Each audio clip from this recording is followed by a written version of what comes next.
Ito guys, hapon na naman tayo guys.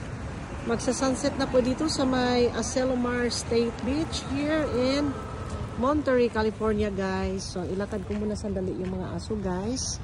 Tapos paggabi na guys. Tapos ito ang situation ngayon. Tingnan mga bahay-bahay din guys. So along the coastal area. Mga expensive itong mga bahay na to guys. Dahil nasa ocean side po sila.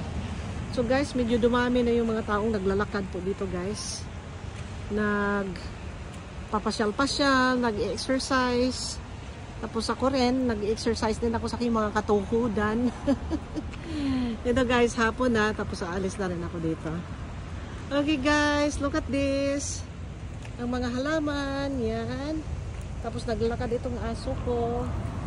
Continue for 5 miles. Okay guys. May bike. So delikado guys. Dito na lang kami sa may coastal area. May mga bike biglang bumulusok. Delikado yung mga aso ko. Okay guys. Thank you for watching. See you in my next vlog. Bye bye you.